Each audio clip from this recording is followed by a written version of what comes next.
Olha, hoje nós estamos falando aqui sobre adaptação escolar, né? O ano começa, aí vem carnaval, interrompe, aí retoma, e você ainda está vendo aí a adaptação do seu filho na escola e tudo mais. E nós estamos tendo aqui a participação de uma especialista no tema, conhece como ninguém, Simone Januari, psicóloga, falando conosco. Essa coisa da escolha da escola, né? É muito importante, mas tem gente que acha que, mas vai botar a criança logo agora, pequenininha ainda na escola, mas diz que é bom, que a criança fica mais emancipada, a outra fica cheia de mamãezada, que é criada pela mamãe ali perto. O que é bom fazer, Simone? Conta pra gente. Então, criança não é bolo, então não tem receita igual para todo mundo, É né? mesmo. Então, a primeira coisa é olhar qual é a cultura da família, né? É claro que, a partir dos 2 anos, as escolas já ficam preparadas para receber as crianças. Existem escolas que são especializadas na criança de berçário, né? Mas a gente já começa a ter as escolas de educação infantil. Essas escolas vão trabalhar a estimulação da criança nos vários aspectos do desenvolvimento. Hoje em dia, em educação, se fala muito das habilidades sociais, que precisam ser desenvolvidas desde cedo, especialmente a empatia, né? Há algumas questões aí de coordenação motora, que às vezes os pais não conseguem dar conta disso sozinhos em casa, porque é muita coisa para dar conta quando se tem um filho, né? Então, Não, e hoje em dia todo mundo trabalha fora, pai, mãe, sim, não a tem essa. necessidade Às de vezes até a avó e o trabalho. avô também estão na luta. Sim. Agora com essas coisas todas que estão fazendo aí, vai ter todo mundo que trabalhar, não tem E jeito. os avós estão mais joviais. A idade cronológica pode ser a mesma de algumas gerações atrás, mas a vivacidade, as atividades, né? As avós hoje fazem sapateado, fazem aula de várias coisas, estudam línguas, Tem umas que fazem viajam, até trabalham, crossfit, né? Quer dizer, então, são mulheres jovens, né? E que têm uma vida pessoal e profissional intensa. Então, elas não podem também se dedicar à criação dos netos, como as avós de algumas gerações atrás, às vezes podiam. Então, a escola se faz necessária para a família, para dar um apoio para essa família e para ajudar, e é fundamental que ajude, no desenvolvimento geral da criança, né? Então, a escola e a família precisam sempre ser muito parceiras, né? Simone, o pessoal de casa está aqui querendo saber como lidar com choradeira de criança na entrada e na saída da escola. Então, o choro é uma forma que a criança tem de se comunicar. Então, o pai e a mãe, quando o bebê nasce, tem que aprender a entender o choro do bebê.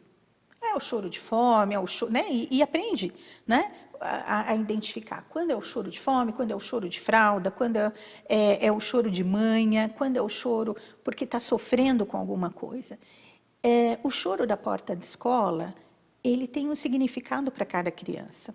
Então, é preciso entender se a criança está chorando de medo, se a criança está chorando de manha, né? Se a criança está chorando porque está vendo outras crianças chorando ao redor. Primeiro, precisa ter um pouco de paciência, aliviar a ansiedade para poder entender o que o filho está comunicando quando ele está chorando.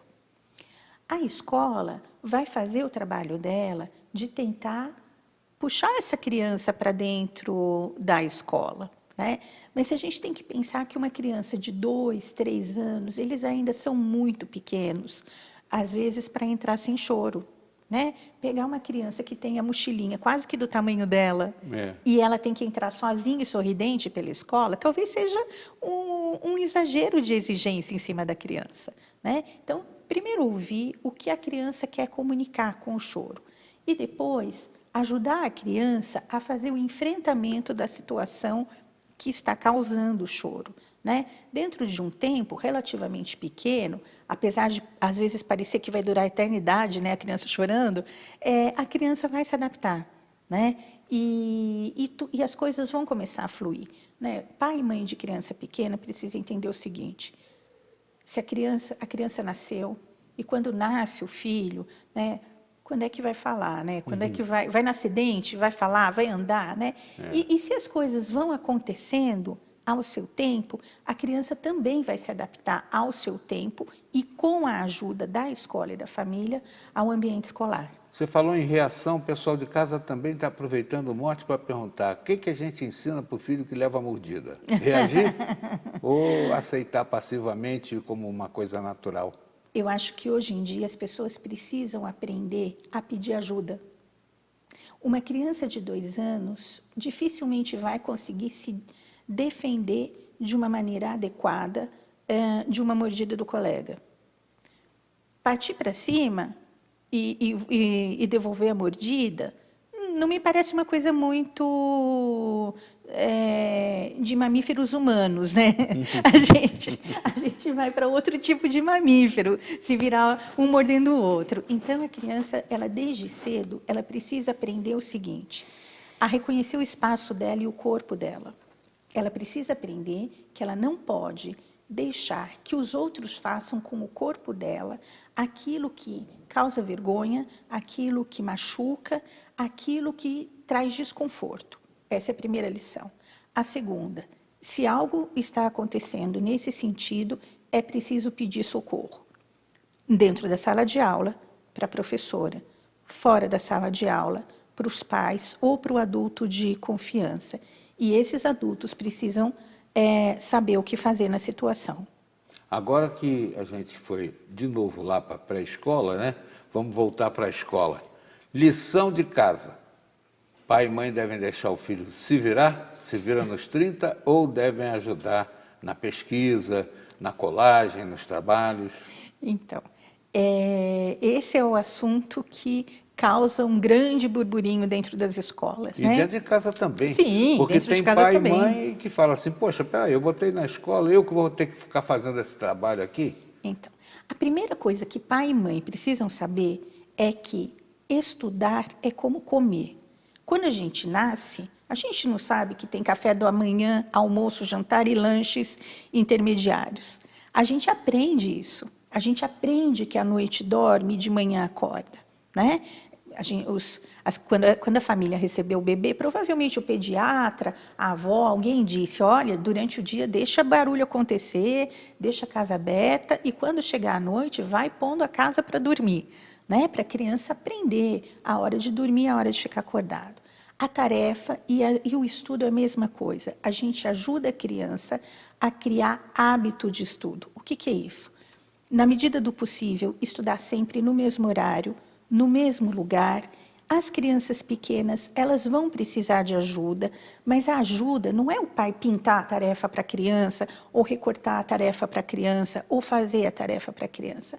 A ajuda, muitas vezes, é organizar o material em cima da mesa de estudo, sentar do lado: olha, você faz a sua tarefa, eu vou fazer a minha. Né? A gente sempre tem alguma coisa para ler, uma carta para um e-mail, na verdade, né? Para responder, né? Alguma coisa, preferencialmente algo que tem a ver com o mundo de trabalho do adulto, ou das responsabilidades do adulto. Ah, mas eu não trabalho fora, eu não tenho... Não tem. Tem, porque sempre tem alguma coisa para ler, sempre tem alguma atividade que exija alguma concentração, sentar, vai fazer as contas da casa, fazer a lista de compras da semana. Então, a criança está sentada fazendo uma atividade, um responsável fazendo outra atividade e disponível para tirar as dúvidas da criança. Simone Januário, eu acho que a gente ajudou muita gente hoje aqui, respondendo aí a muitas inquietações, mas é claro que um assunto como esse demanda perguntas inesgotáveis. Eu pergunto se você pode disponibilizar aí algum site, algum meio de contato, Zap, né, para o pessoal de casa. O meu site é simonejanuario.com.